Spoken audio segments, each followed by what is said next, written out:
I used to believe in love, the kind that promises forever, that makes everything feel safe and unbreakable. That was the love I thought I had with Jessica. She was everything to me, the woman I trusted with my heart, the one I built a life with. But sometimes, everything you think you know can unravel in an instant. Let me take you back to when it all started. My name is Chris. I'm an architect, and I've spent years designing structures that stand tall. But nothing could have prepared me for the collapse of the trust I had in Jessica. We had been married for 5 years, and to the world, we were the perfect couple. We had a beautiful home, 2 kids, and a life full of promise. But things began to change, and I started to notice the subtle shifts. At first, I brushed them off. She'd stay late at work, seem distant, and smile at her phone in a way that felt unfamiliar.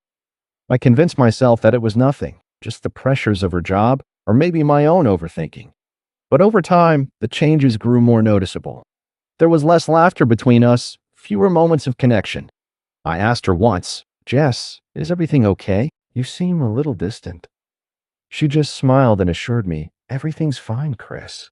You're overthinking it." But I knew something was off. The way she would leave for work in the mornings, the way she came home tired but somehow unreachable, it was a feeling I couldn't shake. I decided to act on it. I didn't want to suspect her, but the gnawing feeling wouldn't let me be. So, I did something I never thought I would do. I installed a tracker in her purse. I hated myself for it, but I needed to know the truth. I needed to understand what was really going on.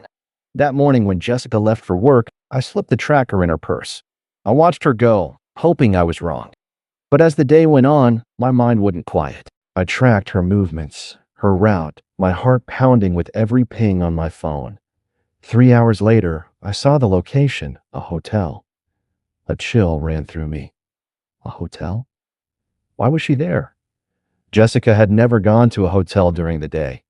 My heart began to race as I drove there, the fear of what I might find weighing on me. As I parked across the street, hidden in the shadows, I watched her walk into the hotel lobby. But then something I never expected happened. A man walked up to her, and she smiled. It was the smile she used to give me, the one that made me feel like I was her world. She wrapped her arms around him, and they kissed. The kiss that wasn't for me. I felt the ground beneath me give way. The woman I trusted, the woman I had built my life around, was with someone else. I couldn't move, couldn't speak. I stayed in the car watching them walk into the hotel together. My world was breaking apart. I left that night without confronting them. I couldn't. I wasn't ready to face the truth. When Jessica came home, she smiled at me as if nothing had changed. She was tired, but the fake smile was still there. It was as if she was trying to pretend everything was normal. I waited. We sat in silence, both of us aware that something had shifted but unwilling to speak it aloud. Finally, I couldn't stay quiet anymore. I went to her purse, pulled out the tracker, and placed it in front of her. She froze, her face turning pale as she realized what I had done. "What's this, Chris?" Her voice trembled. I didn't need to say anything. I just looked at her, waiting for the truth to spill out. "Who was he, Jessica?" I asked quietly, the words heavy with the weight of everything I had just witnessed. She looked away, unable to meet my eyes. Her voice was shaky. "I'm so sorry. I never meant for this to happen. His name is Mike. He's an old friend. We reconnected, and it just happened. It just happened."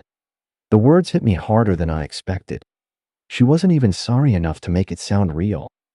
The reality of what she had done crushed me. I couldn't stay in that house with her any longer. I couldn't look at her without seeing the lie.